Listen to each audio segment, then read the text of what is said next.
Harper One and HarperAudio present The Spiritual Brain, a neuroscientist's case for the existence of the soul, by Mario Beauregard and Denyse O'Leary. Read by Sean Patrick Hopkins. A note before we begin. Don't forget to download the accompanying enhancement PDF from your audiobook provider. It contains diagrams, a glossary, and bibliography. Introduction. When my doctoral student Vincent Paquette and I first began studying the spiritual experiences of Carmelite nuns at the Université de Montréal, we knew that our motives were quite likely to be misunderstood. First, we had to convince the nuns that we were not trying to prove that their religious experiences did not actually occur, that they were delusions, or that a brain glitch explained them. Then we had to quiet both the hopes of professional atheists and the fears of clergy about the possibility that we were trying to reduce these experiences to some kind of God switch in the brain. Many neuroscientists want to do just that, but Vincent and I belong to a minority. Non-materialist neuroscientists. Most scientists today are materialists who believe that the physical world is the only reality. Absolutely everything else, including thought, feeling, mind, and will, can be explained in terms of matter and physical phenomena, leaving no room for the possibility that religious and spiritual experiences are anything but illusions.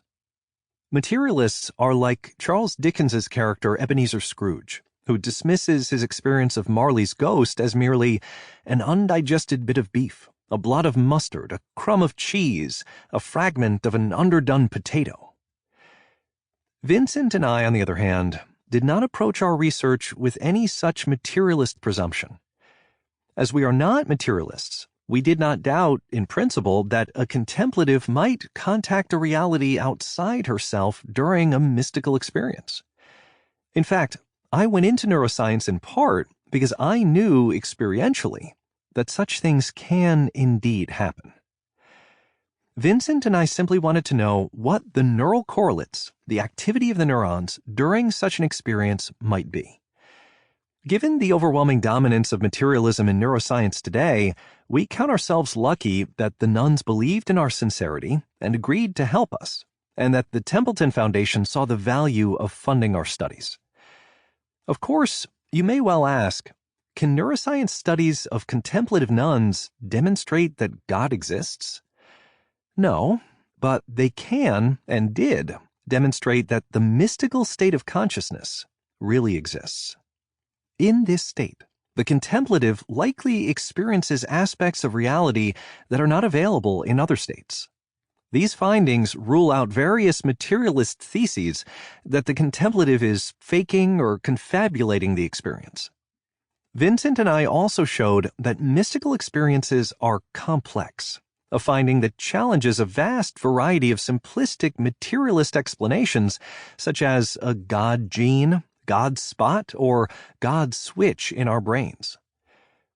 Toronto-based journalist Denyse O'Leary and I have written this book to discuss the significance of these studies, and more generally, to provide a neuroscientific approach to understanding religious, spiritual, and mystic experiences.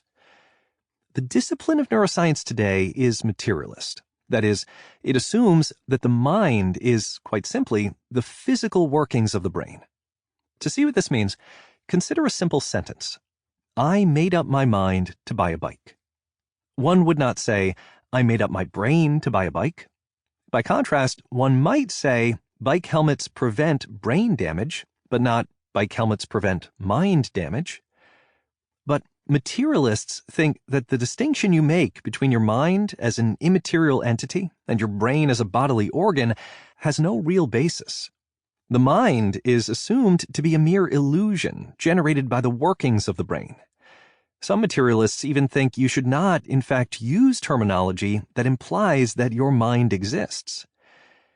In this book, we intend to show you that your mind does exist, that it is not merely your brain. Your thoughts and feelings cannot be dismissed or explained away by firing synapses and physical phenomena alone. In a solely material world, Sample complete. Ready to continue?